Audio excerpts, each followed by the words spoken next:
सखिए सूतल मैया के जगाई कैसे।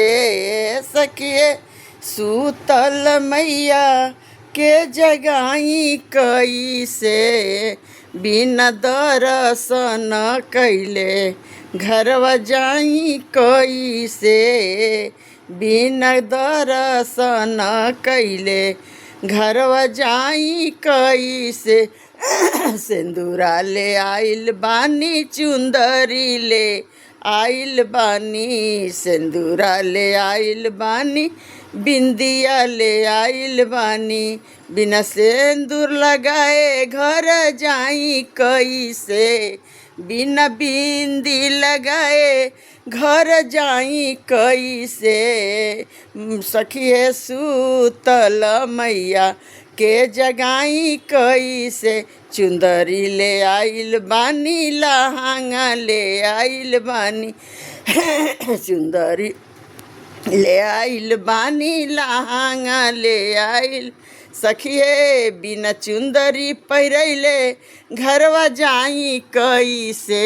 सखिए बिना चुंदरी पहिरैले घरवा जाई कैसे। सखिए सूतल मैया के जगाई कैसे। हलुआ ले आइल बानी पूड़ी ले आइल बानी। सखिए बिना भोगवा लगैले घरवा जाई कैसे। सखिए बिना भोगवा लगैले घरवा जाई कैसे। सखिए सूतल मैया के जगाई कैसे। सखिए बिना सूतल मैया के जगाई कैसे।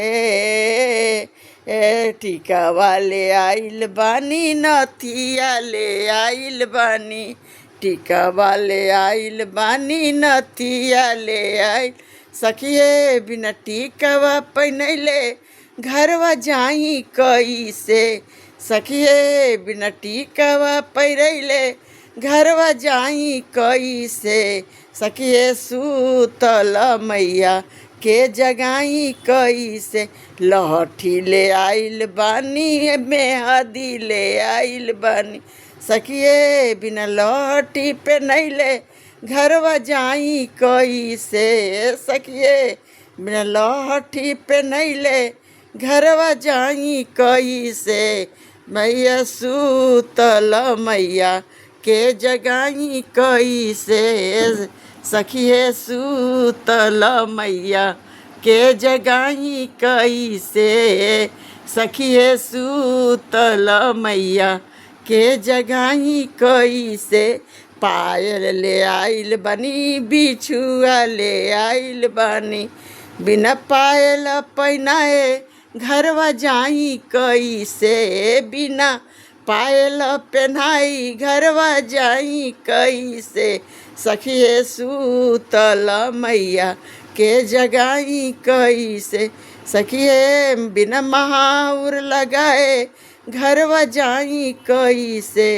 सूतल मैया के जगाई कैसे।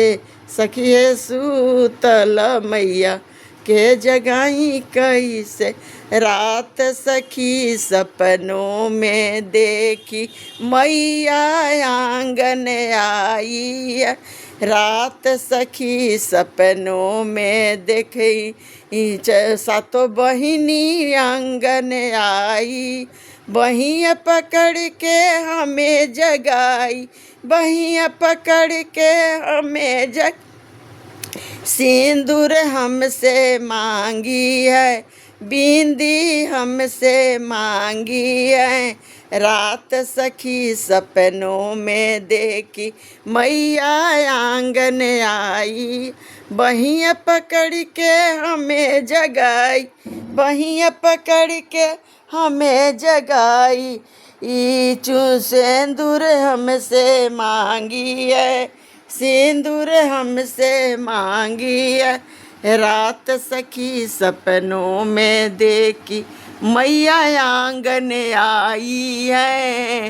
रात सखी सपनों में देखी मैया आंगन आई, बहिया पकड़ के हमें जगाई, चुंदरी हमसे मांगी है, बहिया पकड़ के हमें जगाई, हलुआ हमसे मांगी है, बहिया पकड़ के हमें जगाई, पूड़ी हमसे मांगी है, रात सखी सपनों में देखी, वैष्णो मैया आंगन आई है, रात सखी सपनों में देखी, दुर्गा मैया आंगन आई है।